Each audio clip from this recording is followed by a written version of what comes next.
أشهد أن لا إله إلا الله وحده لا شريك له ونشهد أن سيدنا ونبينا ومولانا محمدا عبده ورسوله.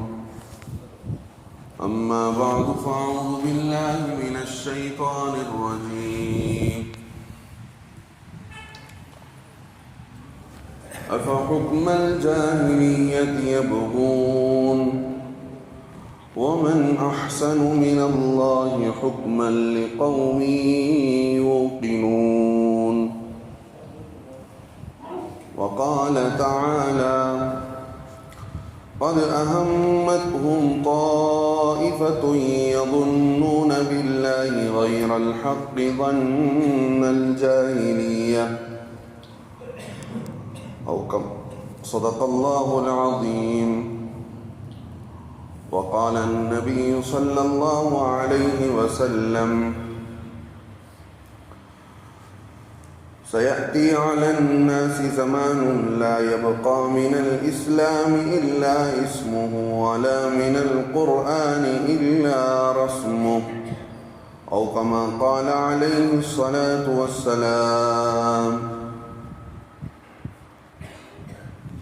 قابل قدر بزرگ و دوستو، اللہ تبارک و تعالی نے ہم سب کو جو دین اسلام سے نوازا ہے، یہ دین اسلام اور یہ مذہب بڑا صاف ستھرا دین اور اپنے اندر بہت ہی پاکیزہ تعلیمات کو لیے ہوئے ہے، اور اس دین محمدی صلی اللہ علیہ وسلم نے دنیا کے اندر آنے کے بعد انسانوں کے سامنے حقیقت سے پردہ اٹھا کر دنیا والوں کو بہت ہی اہم چیز کی طرف اہمیت دلائی ہے۔ وہ اس پوری کائنات کا خلاصہ اور اس پوری دنیا کے اندر انسانیت کو بھیجے جانے کے مقصد کو اس دین نے اور دین اسلام نے بالکل 2 اور 2 4 کی طرح واضح کیا ہے۔ پیارے آقا صلی اللہ علیہ وسلم کے دنیا میں آنے سے پہلے عجیب حالات تھے، اور دنیا لاقانونیت کا شکار تھی۔ جس کے ہاتھ میں زور ہوتا تھا وہ اپنے اعتبار سے قانون بناتا چلا جاتا، جو قبیلے کا سردار سمجھا جاتا اسی کی بات سنی جاتی، وہی بادشاہ سمجھا جاتا، اور سب کچھ وہی ہوتا تھا۔ اور وہ لوگ جس طرح کا قانون بناتے اسے مان لینا پڑتا تھا، وہ قانون چاہے انسانوں کے مزاج کے خلاف ہو، اور دنیاوی دستور اور دنیا کا کلچر کچھ خاص طور سے نہیں ہوتا تھا۔ جن کے سامنے نہ تعلیم ہو، جن کے سامنے آسمانی شریعت نہ ہو، اور جو لوگ صرف دنیا کے اندر زندگی گزارنے کو اور یہاں پر جینے کو اور مرنے کو ہی سب کچھ سمجھ رکھے ہوں، ان کے سامنے دنیا کا دستور کیا ہو سکتا ہے؟ اللہ کے نبی صلی اللہ علیہ وسلم نے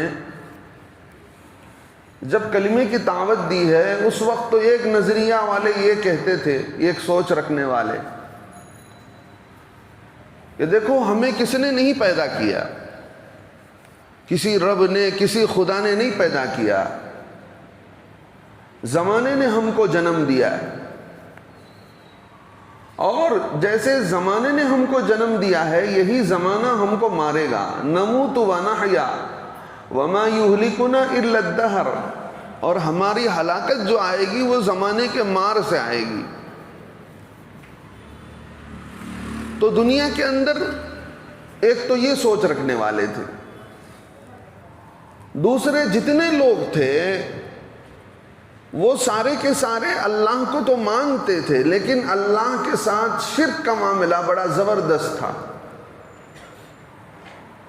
ایک اللہ سے کام ہونے کا معاملہ، ایک اللہ سے مسئلے کا حل ہونے والی سوچ ان کے ذہن و دماغ میں بالکل نہیں تھی۔ تو اللہ رب العزت نے پیارے آقا صلی اللہ علیہ وسلم کو جو دین دے کر بھیجا، وہ دین اسلام ایک ایسا دین جو بالکل انوکھے تعلیمات کو اپنے اندر عجیب تربیت کے انداز کو لے کر آیا تھا۔ دنیا نبوت والی تعلیم کو نہیں جانتی تھی۔ لوگ جس چیز سے دور ہوتے ہیں، جس چیز سے جاہل ہوتے ہیں، اس چیز سے اتنے ہی دشمن ہوتے ہیں۔ اب نبیوں والی محنت اس پوری دنیا کے اندر ہوتے ہوتے حضرت عیسیٰ علیہ السلام کا زمانہ تقریباً 600 سال کا زمانہ بیت گیا ہے۔ اب ان کے راستے پر چلنے والے کچھ عبادت گزار جو معبدوں میں، عبادت خانوں میں بیٹھے ہوئے تھے، اللہ اللہ کر رہے تھے، وہ دین عیسائی کو جانتے تھے۔ اس کے علاوہ باضابطہ دین کو جاننے والے لوگ عام عوام کے اندر نہیں تھے۔ بت خانوں کے اندر کچھ مذہبی لوگ تھے، عبادت خانوں کے اندر کچھ لوگ رہتے تھے۔ تو مذہب کا جو تصور ہوتا ہے، وہ تصور ہی بالکل انسانوں کے ذہنوں سے نکلا ہوا تھا کہ مذہب بھی کوئی چیز ہوتی ہے، اور اللہ کے ایک ہونے کا تصور تو بہت دور کی بات تھی۔ اور نبوت والی جو مشن ہوتی تھی، انبیاء علیہ السلام جو مشن لے کر آتے تھے، جو کام لے کر آتے تھے، اس کو گزرے ہوئے ایک زمانہ گزر گیا، بلکہ کئی سو سال گزر گئے، تو اب انسانیت بالکل ایک دوسرے ڈگر پر تھی، دوسری راہ پر چل رہی تھی۔ ملک شام والے تجارت میں مگن ہیں، ایران کے لوگ جو ہے وہ اپنی طاقت اور اپنی حکومت پر انہیں ناز ہے، ملک روم اور ترکی کے لوگ جو ہے ان کو اپنی حکومت پر ناز ہے، اور جو لوگ بتوں کی پوجا کر رہے ہیں وہ اس کے اندر مگن ہیں، اور جو لوگ آگ کی پوجا کرتے تھے مجوسی، وہ اس کے اندر مگن ہیں، لیکن کسی کو بھی راہ حق کا پتہ نہیں ہے۔ اللہ کے نبی صلی اللہ علیہ وسلم، آپ اندازہ کر کے دیکھیں، آپ اندازہ کر کے دیکھیں کہ ایک آدمی جہاں ماحول نہیں ہوتا ہے وہاں اسے دین کی دعوت دینا کتنا مشکل سمجھا جاتا ہے۔ جو لوگ دعوت کی محنتیں کرتے ہیں ان سے آپ اندازہ کر کے پوچھ کر دیکھیں، یا کبھی ان کے ساتھ چل کر دیکھیں، تو ایک اجنبی ماحول کے اندر اللہ کے کلمے کی بات کہنا کتنا وزنی معلوم ہوتا ہے۔ اس لیے کہ ماحول بدلا ہوا ہوتا ہے، ماحول میں ایک اللہ کی دعوت دینا، جو ماحول اس بات کو قبول نہیں کرتا، وہ ماحول جو صرف دنیا کے ہونے کو اور دنیا کے نفع نقصان کو جانتا ہو، وہاں پر اللہ کی وحدانیت اور اللہ کے ایک ہونے کی تعلیم دینا، یہ کوئی آسان بات نہیں تھی۔ اسی لیے پیارے آقا صلی اللہ علیہ وسلم کو اللہ رب العزت نے سارے نبیوں کا سردار بنایا، تو صرف اتنا نہیں کہ آپ صلی اللہ علیہ وسلم کو صرف مقام دے دیا کہ آپ کا یہ مقام ہے کہ آپ سردار ہیں، نہیں، سارے نبیوں کے سردار ہونے کے لیے کیپیسٹی جو ضرورت تھی، جو صلاحیتوں کی جو ضرورت تھی، اللہ کے نبی صلی اللہ علیہ وسلم کو وہ چیزیں اللہ رب العزت نے عطا کیا۔ ہر نبی کے ساتھ 40 مرد کی طاقت ہوتی ہے، وہ طاقت اللہ کے نبی علیہ السلام کو عطا کی گئی۔ ہر نبی کو جو کچھ علم دیا گیا تنہا آپ علیہ السلام کو دیا گیا۔ ہر نبی کو جو کچھ ایک اللہ تعالیٰ بحیثیت نبی کے ایک ایک نبی کو جو دیتا ہے، اس کا پورا نچوڑ، اس کا پورا خلاصہ اللہ کے نبی علیہ السلام کو عطا فرمایا گیا۔ شروعات بڑی اسلام کی بڑی تاریک رہی ہے، شروعات بہت قسم پرسی کی حالت میں، کوئی قبول کر رہا ہے، کوئی قبول نہیں کر رہا ہے۔ آپ صلی اللہ علیہ وسلم کی باتوں کو کوئی کان دے رہا ہے، کوئی کان نہیں لگا رہا ہے، لیکن آپ صلی اللہ علیہ وسلم اپنی مشن پر جمے ہوئے ہیں اور ڈٹے ہوئے ہیں کہ مجھے جو کام دیا گیا ہے مجھے کرنا ہے۔ اور یہ فرمایا کرتے تھے، مجھے اس بات کا ڈر ہے کہ مجھے جو کام دیا گیا ہے کہ میں وہ کر رہا ہوں کہ نہیں کر رہا ہوں۔ ایک موقع پر اللہ کے نبی علیہ السلام فرماتے ہیں، لوگوں شیبتنی ہود و اخواتہا، ہود علیہ سورہ ہود جو قرآن کے اندر 11ویں پارے میں شروع ہو کر 12ویں پارے میں سورہ یوسف تک جاتا ہے، آدھے پارے پونے پارے تک کا پورا یہ سورہ، اس کے اندر انبیاء علیہ السلام کے قصے بیان کیے گئے۔ وہ انبیاء علیہ السلام کے قصے جن ان قصوں کے اندر بڑی عبرت کے سامان ہیں، اور ان واقعات کو بیان کر کے اللہ کے نبی صلی اللہ علیہ وسلم کو بھی تسلی دی گئی، بتایا گیا کہ آپ سے پہلے بھی لوگوں کو انبیاء کے ساتھ ایسے حالات پیش آئے اور انہوں نے صبر کیا، جمے رہے، اللہ رب العزت نے ان کے مشن کو کامیاب کیا، لہذا آپ کو بھی جمے رہنا ہے۔ اور آگے اللہ نے فرمایا فَاسْتَقِمْ كَمَا أُمِرْتَ، اے نبی صلی اللہ علیہ وسلم آپ جم جائیے، آپ اکٹھے اپنے پیروں کو کھڑا کر لیجئے، آپ جمع ہو جائیے، استقامت اختیار کر لیجئے اس بات پر جو بات کا ہم نے آپ کو حکم دیا ہے۔ تو اللہ کے نبی علیہ السلام فرماتے ہیں یہ آیت مجھے ہمیشہ یاد دلاتی رہتی ہے کہ میں اللہ کے حکم پر جمع ہوا ہوں کہ ابھی نہیں جمع ہوا۔ جب یہ میں واقعات پڑھتا ہوں سورہ ہود میں انبیاء علیہ السلام کے قصوں کو پڑھتا ہوں اور اس آیت کو دیکھتا ہوں، انبیاء علیہ السلام کے قصوں کو تو اللہ نے مجھے بیان کر کے بتا دیا کہ تمہیں جو کام دیا گیا تم اس پر جمے رہنا، مجھے ڈر ہے، اسی ڈر نے مجھے بوڑھا بنا دیا، اسی ڈر نے مجھے بوڑھا بنا دیا۔ یہ ہمارے نبی صلی اللہ علیہ وسلم فرماتے ہیں کہ مجھے جو کام دیا گیا، مجھے جو مشن دیا گیا، میں اس پر قائم ہوں کہ نہیں ہوں، یہ سوچ مجھے بوڑھا بنا رہی ہے۔ لیکن مجھے اور آپ کو اس وقت کے ہم مسلمان 2024 کے، ہم کس سوچ اور فکر کو لے کر جی رہے ہیں؟ کیا کبھی ہمیں اللہ کے اس دین اور اللہ کے اس کلمے کی ذمہ داری کو سوچ کر، ہم اپنے گھر کے ذمہ دار ہونے کی حیثیت سے اپنی بیوی کی جنت کو سوچ کر، اپنے بچوں کی آخرت کی کامیابی کو سوچ کر، کبھی ہماری نیند خراب ہوئی ہو، کبھی سوتے سوتے ہم بے قرار ہو کر اٹھ بیٹھ گئے ہوں، اس فکر کو لے کر ہمارے اوپر بڑھاپا آنا تو دور کی بات ہے۔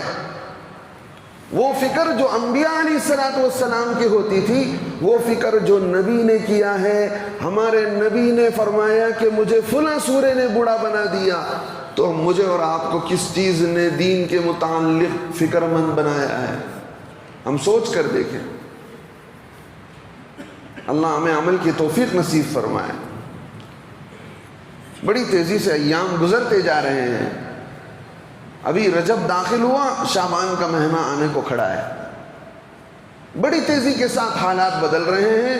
اللہ کے نبی علیہ السلام نے فرمایا تھا کہ زمانہ سکڑ جائے گا، قریب آتا چلا جائے گا، دن بھی چھوٹا ہوتا چلا جائے گا، ہفتے بھی چھوٹے ہوتے چلے جائیں گے، سال بھی چھوٹا ہوتا ہوا چلا جائے گا۔ ایسا لگتا ہے کہ وقت میں برکتیں نہیں رہی۔ تو میرے دوستو بزرگوں، اللہ رب العزت نے جو دین اسلام کی زندگی دی ہے، وہ اسلامی زندگی اللہ ہم سے چاہتے ہیں، اور اسلامی زندگی سے ہٹ کر میں اور آپ اگر دوسری زندگی گزارتے ہیں، اگرچہ اس کو ہم نے اسلام کا نام دے لیا ہے، اگرچہ ہم اس زندگی پر خوش ہیں کہ ہم اسلام پر جی رہے ہیں، اگر وہ زندگی اسلام سے ہٹی ہوئی ہے تو وہ زندگی جاہلیت کی ہے۔ لمبا واقعہ ہے، اس کو میں مختصراً بیان کرتا چلوں۔ حضرت ام سلمہ رضی اللہ عنہا اللہ کے نبی صلی اللہ علیہ وسلم کی بیویوں میں آتی ہیں۔ اس سے پہلے ان کا نکاح ابو سلمہ سے ہوا تھا۔ دودھ شریک بھائی تھے ابو سلمہ اللہ کے نبی علیہ السلام کے، 4 بچے ہوئے۔ ان کے اخلاق اور عادات شوہر سے اتنا پیار تھا بیوی کو، وہ سمجھتی تھی کہ مجھے ابو سلمہ سے بہتر کوئی شوہر ملے گا ہی نہیں۔ لیکن کہتی ہیں جب ابو سلمہ کا انتقال ہوا تو اللہ کے نبی علیہ السلام نے مجھے بتایا تھا کہ مصیبت کے وقت میں کیا دعا پڑھنی چاہیے۔ میں نے مصیبت کے وقت میں یہ دعا پڑھی تھی، اللہم اجرنی فی مصیبتی وخلف لی خیرا منہا۔ آسان سی دعا ہے، کوئی بھی حالت پیش آ جائے تو یہ پڑھ لینا چاہیے۔ اگر یہ الفاظ یاد نہ رہیں تو کم از کم ان کے معنی دوہرا لینا چاہیے۔ اللہم اجرنی، اے اللہ مجھے اپنی اس مصیبت میں ثواب دینا۔ ہم کیا سوچتے ہیں کہ صرف عبادت میں ثواب ہے؟ ایمان والے کا ہر حال اگر اللہ کو راضی کرتے ہوئے جی رہا ہے، اللہ کو سامنے رکھ کر جی رہا ہے زندگی میں، تو اس کا ہر حال عبادت میں گزرے گا۔ اے اللہ مجھے میری مصیبت میں اجر دینا۔ اب جب مصیبت آ گئی، جو چیز تھی وہ چیز چھن گئی، وَخْلُفْ لِي خَيْرًا مِّنْهَا، آگے بتایا جا رہا ہے کہ اے اللہ مجھے اس کا بہتر بدل دینا۔ کہتی ہے میں نے سوچا میرے لیے میرے شوہر سے بہتر کون ہو سکتا ہے، لیکن پیارے آقا صلی اللہ علیہ وسلم نے دعا سکھا دی ہے تو اب میں یہی دعا کرتی ہوں، ہو سکتا اللہ تعالیٰ میرے لیے اس سے بہتر شوہر دے دے۔ تو یہ دعا ہوئی، تو اس کے بعد ان کی عدت کا وقت گزرا۔ عدت کے بعد اللہ کے نبی علیہ السلام نے پیغام بھیجا۔ وہ کہتی ہیں واقعتاً اللہ کے نبی علیہ السلام کی بتائی ہوئی دعا کا یہ اثر، اللہ کے نبی سے بہتر کون مجھے شوہر مل سکتا ہے، لہذا مجھے ابو سلمہ سے بہتر شوہر مل گئے۔ اب وہ اپنی ہجرت کا قصہ بتاتی ہیں۔ اللہ کے نبی علیہ السلام کے نکاح میں آنے سے پہلے جو ہجرت کر کے گئی، حبشہ کی ہجرت انہوں نے کیا۔ اب حبشہ کی طرف جب ہجرت کر کے یہ لوگ گئے، ادھر مکے کے لوگوں نے ان لوگوں کے خلاف 2 آدمیوں کو بھیجا کہ بھئی جاؤ حبشہ پہنچ کر وہاں حبشہ کے بادشاہ کے جتنے درباری لوگ ہیں، جو خاص ہیں بادشاہ کے وزیر، ان کو کچھ ہدیے دینا اور ان کو اس بات پر راضی کر لینا کہ دیکھو ہماری قوم کے کچھ ناسمجھ لوگ یہاں آ گئے ہیں، ہمارے قوم کے ذمہ دار لوگوں نے ہمیں بھیجا ہے کہ ان کی باتوں کو سنے بغیر ان کو واپس کر دیا جائے۔ اور مکے کے جو دباغت دیتے تھے، چمڑے کو دباغت دینا کہتے ہیں، یعنی چمڑے کے اوپر سے ساری گندگی نکال کر کے اس کو اس قابل بنا دینا کہ چمڑے کو آدمی اپنے کام میں لا سکے، بستر بنا سکے، اوڑھنا بچھونا بنا سکے۔ تو مکے کے چمڑے جو دباغت دیے ہوئے تھے وہ حبشہ کے علاقے میں بڑے پسند کیے جاتے تھے، لہذا یہ لوگ گئے تو جاتے ہوئے انہوں نے وہ چیزیں بھی ہدیے میں لے کر پہنچے۔ تو جب سارے ہدیہ دے دیا، انہوں نے سب کو راضی کر لیا۔ اب بادشاہ شاہ نجاشی جو شاہ حبشہ تھے، تو ان کا دربار لگا، تو انہوں نے مکے سے یہ دو لوگ آئے ہوئے تھے، انہوں نے اپنی بات پیش کی کہ بادشاہ سلامت، ہم میں کے کچھ لوگ بھٹکے ہوئے ہیں، نہ سمجھ ہم میں کے ایسا دین اختیار کیا ہے انہوں نے، نہ تمہاری طرح دین عیسوی پر ہیں نہ ہمارے دین پر ہیں، بلکہ ایک تیسرا دین انہوں نے اختیار کر لیا ہے۔ جیسے انہوں نے کہنا تھا، درباری لوگوں نے میں ہاں ملائی، بادشاہ جب یہ ان کے گاؤں کے لوگ ہیں تو ان کو اچھی طرح جانتے ہیں، آپ کہاں ان کی باتوں کو سنتے بیٹھیں گے، لہذا ان کو فوراً یہاں سے چلتا کرو۔ بادشاہ کو غصہ آیا کہ دیکھو اتنے دور دراز سے لوگ میرے پاس آئے ہیں، وہ چاہتے ہیں مجھ سے بات کرنا، میری پناہ لینا، میں ان سے بات کیے بغیر کیسے ان لوگوں کو بھیج سکتا ہوں، یہ ہو نہیں سکتا، لہذا وہ لوگ کہاں پر ہیں ان کو بلایا جائے۔ حضرت ام سلمہ کہتی ہیں کہ ہمارے پاس بادشاہ کا آدمی آیا اور جو ہے حضرت جعفر طیار رضی اللہ عنہ، اللہ کے نبی علیہ السلام کے چچا نکلے، جا کر بادشاہ کے دربار میں کھڑے ہوئے، کھڑے ہو کر انہوں نے اللہ کے نبی صلی اللہ علیہ وسلم کے آنے سے پہلے کے حالات بیان کیے۔ وہ مجھے آپ کو بتانا ہے کہ جہالت جو ہوتی ہے، جہالت کی زندگی، اللہ کے نبی علیہ السلام کے آنے سے پہلے کی زندگی جس میں لوگ بھگے ہوئے تھے، وہ حضرت جعفر رضی اللہ عنہ حبشہ کے دربار میں پہنچ کر انہوں نے تقریر فرمایا کہ بادشاہ سلامت، ہم بھٹکے ہوئے لوگ تھے، ہمیں کچھ نہیں پتا تھا، اور ہماری زندگی بالکل اللہ سے، عبادت سے اور اخلاق سے، ہر چیز سے کوری تھی، ہر چیز سے ہم دور تھے۔ ہماری حالت تو یہ تھی کہ ہم بت پرستی کیا کرتے تھے، مردار کھایا کرتے تھے، رشتہ داریوں کو ہمیشہ کے لیے کاٹ لیا کرتے تھے، پڑوسیوں کے ساتھ برا سلوک کرنا ہماری زندگی کا حصہ تھا، یتیموں کا مال کھا لینا، بیواؤں کا مال ہڑپ کر لینا، یہ ہماری گھٹیوں کے اندر پڑا ہوا تھا، اور جو ہے ہم کمزوروں پر بڑی زیادتی کرتے تھے، غلاموں کا حق مارنا، غلام پر تیر تلوار چلا دینا، کمزوروں پر ظلم، زیادتی۔ بادشاہ نے سنا، پھر انہوں نے حضرت جعفر رضی اللہ عنہ نے کہا، اللہ کے نبی علیہ السلام نے آ کر ہمیں اچھی باتوں کی تعلیم دی، اخلاق سکھایا، بت پرستی سے ہمیں چھڑایا، اور ہمیں امانت داری کی تعلیم دی، جھوٹ ہمارے درمیان سے ختم ہو گیا، ہمارے بیچ میں انصاف، ہمارے بیچ میں اخلاق پیدا ہو گیا، ہم جو ہے یتیموں کو ان کا حق دینے لگے، عورتوں کا ان کا حق دینے لگے، لیکن ہم میں کے کچھ قبیلے کے سرداروں نے اس کو پسند نہیں کیا، انہوں نے ان کو جھٹلا دیا، لہذا اور ہمیں بھی اپنی زمین سے نکال دیا، مجبور ہو کر ہم یہاں آ کر آپ کے پاس پڑے ہوئے ہیں۔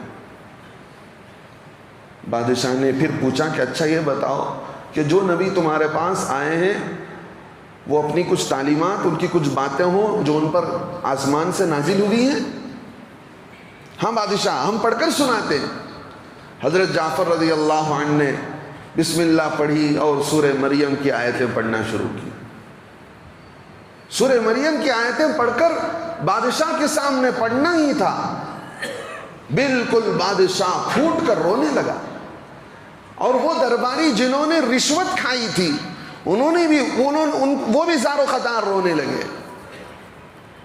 بادشاہ نے فرمایا، خدا کی قسم، یہ اسی نور سے نکلی ہوئی آیتیں ہیں جس نور سے موسیٰ علیہ السلام کو تورات ملا تھا، اور جس نور سے حضرت عیسیٰ علیہ السلام کو انجیل دی گئی تھی، بلا شبہ اسی نور سے، اسی اللہ کی نورانیت سے یہ قرآن بھی اتارا گیا ہے، لہذا اب میں ان لوگوں کو تمہارے حوالے نہیں کروں گا، تمہارے حوالے نہیں کر سکتا ہوں، تم چلے جاؤ واپس۔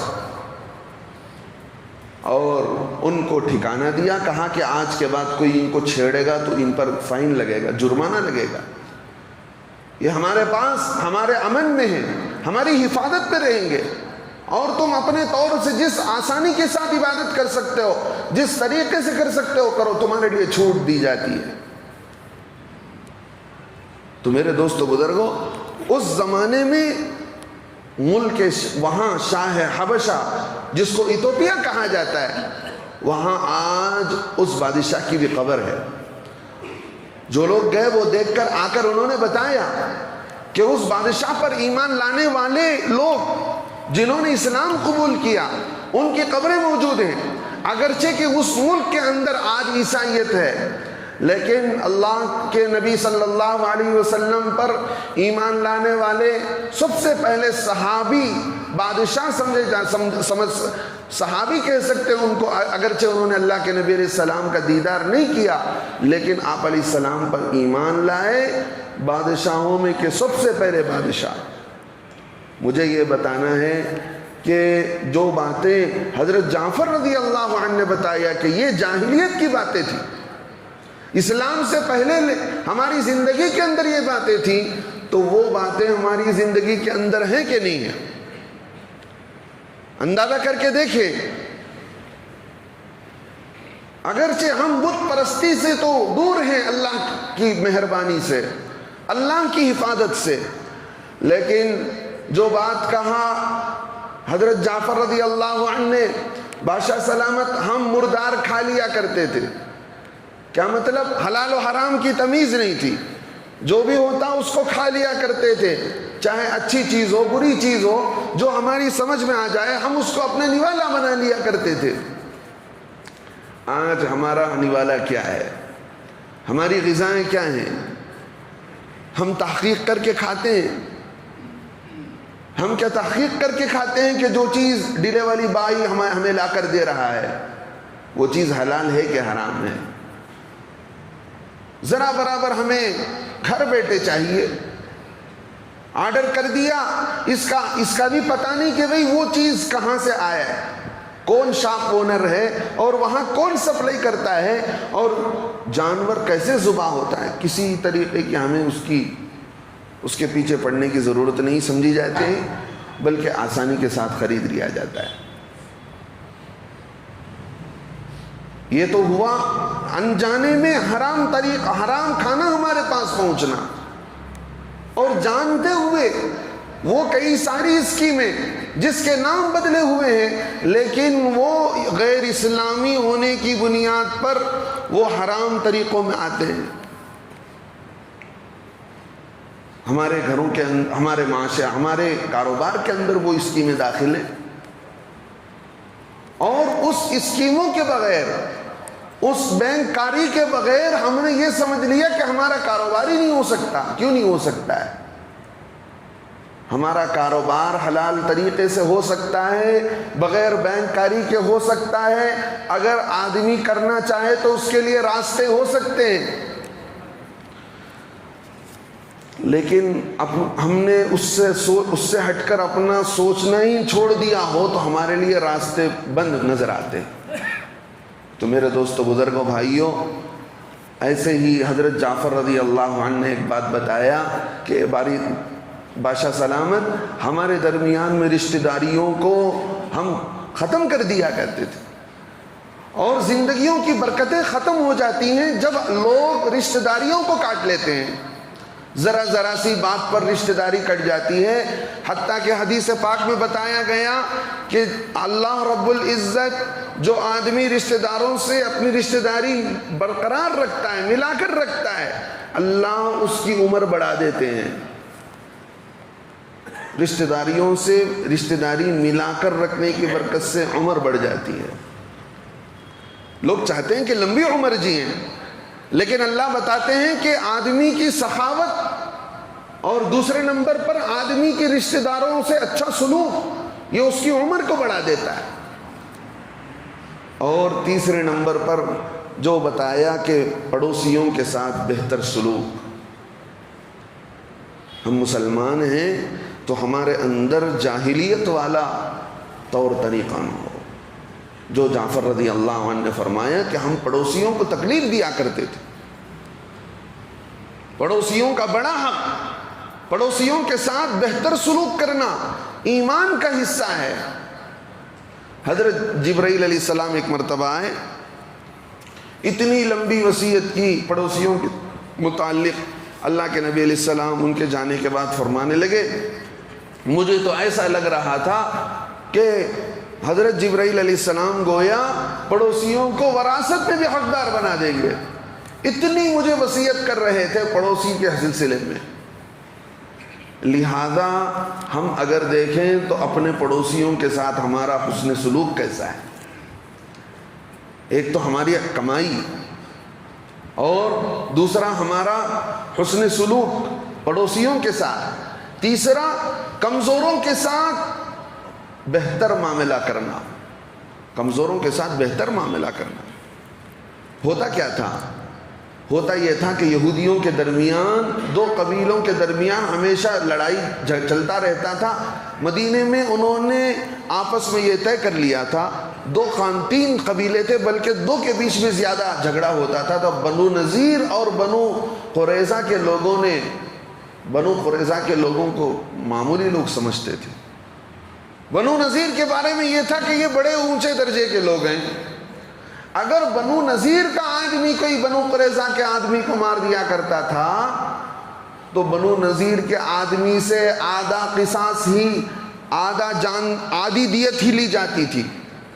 جان کا جو بدلہ لیا جاتا تھا، جان کے بدلے پیسے جو لیے جاتے تھے، وہ آدھا ہی لیا جاتا تھا، پورا نہیں لیا جاتا تھا، اس لیے کہ یہ سمجھا جاتا تھا کہ بنو قریظہ کا انسان تو کوئی انسان ہی نہیں ہے، تیسرے درجے کا انسان ہے۔ اگر بنو قریظہ کا آدمی بنو نذیر کے آدمی کو مار دیتا تھا تو اس صورت میں بنو قریظہ کے قاتل سے پورا بدلہ لیتا تھا، پورا جان بدلہ لیا جاتا تھا، ذرا برابر معافی نہیں دی جاتی تھی۔ اللہ رب العزت نے قرآن کے اندر آیتیں اتاری، افحکم الجاہلیت یبغون، پیارے نبی صلی اللہ علیہ وسلم کیا یہ لوگ جاہلیت کے زمانے کے فیصلے کو آج بھی پسند کر رہے ہیں؟ یہ تو آپ سے پہلے ایسا ہوتا تھا کہ بڑے خاندان کے لوگ کے لیے الگ فیصلہ، چھوٹے خاندان کے لوگ کے لیے الگ فیصلہ۔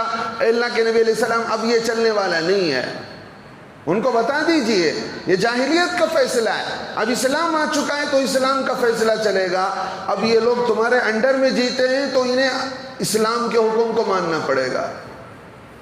لکھا ہے کتابوں میں جاہلیت کے زمانے کا فیصلہ ایسے ہی ہوتا تھا، اور کمزور پر ظلم زیادتی عام بات تھی، بیواؤں کا حق مار لینا کوئی برا نہیں سمجھا جاتا تھا، اور بیویوں کے اور عورتوں کا حق مار لینا اس کو بھی آسان سمجھ لیا جاتا تھا۔ میرے دوستو بزرگوں، ہمیں اپنے ماحول کے اندر ان ساری چیزوں کی نگرانی کی ضرورت ہے۔ مرتے وقت میں مہر معاف کرایا جاتا ہے، آج کون سا طریقہ ہے؟ عورت کے حلال ہونے کے لیے مہر کو رکھا گیا، ساری زندگی آپ نے اس کے ساتھ زندگی گزاری اور اللہ اور اس کے رسول کے بتائے ہوئے طریقے کے مطابق اس سے نفع اٹھایا، اللہ نے آپ کے نصیب میں بچے رکھے تھے تو بچے بھی ملے، اس شکریہ پر آپ کو پہلے ہی دن مہر ادا کرنا پڑتا تھا، لیکن اللہ معاف فرمائے نیت ہی نہیں ہے ادا کرنے کی۔ یاد رکھیے گا، زبردستی معاف کرنے سے کسی کا حق معاف نہیں ہوتا۔ بیچاری مرتی کیا نہ کرتی، شوہر کی میت کے سامنے آ کر کھڑے ہو کر معاف نہیں کرے گی، سارے عورتوں کے سامنے عزت کے خاطر کہہ دے گی، لیکن دل سے اس نے معاف کیا ہو، کون یہ بات بتا سکتا ہے؟ آدمی کے لیے وہ چیز جائز ہی نہیں ہے جو کسی کے دل کی خوشی کے بغیر اسے مل رہا ہو۔ جہاں ہمارا معاملہ عورتوں کو حق دینے کے معاملے میں بہت پیچھے ہیں، ہم جانتے ہوئے بھی نہیں دیتے ہیں، تو اس میں سے یہ بھی ایک مصیبت ہے کہ لوگ زندگی گزار دیتے ہیں لیکن بیوی کا مہر ادا کیے بغیر دنیا سے چلے جاتے ہیں۔ تو یہ جہالت کی چیزیں اسلام میں ہونے کے باوجود ہماری زندگیوں کے اندر دھیرے دھیرے داخل ہو رہی ہیں میرے دوستو بزرگوں، بلکہ داخل کیا پیوست ہوتی جا رہی ہیں، اترتی جا رہی ہیں اندر۔ یہ دین، یہ اسلام ہمارا جو ہے اتنا آسان نہیں ہے۔ ہر چیز کے اندر دین اور دین اسلام کے وہ معیار کو دیکھا جائے گا جو اللہ اور اس کے رسول کو پسند ہے، چاہے وہ چیزیں انصاف کے لائن کی ہو، معاملات کے لائن کی ہو، عبادات کے لائن کی ہو، معاشرت کے لائن کی ہو۔ میرے دوست و بزرگوں، ہر اعتبار سے اپنے کو ہمیں تیار رکھنے کی ضرورت ہے، اپنی زندگی کو دین پر لانے کی ضرورت ہے۔ اللہ سے دعا فرمائیں اللہ تعالی ہمیں جہالت والی زندگی سے، جاہلیت والے رسم و رواج اور طریقوں سے پوری حفاظت فرمائے، اور وہ دین اسلام جو اللہ اور اس کے رسول کو پسند ہے اس دین پر ہم آ جائیں۔ اللہ تعالی ہمیں اس کی توفیق نصیب فرمائے۔ آخر میں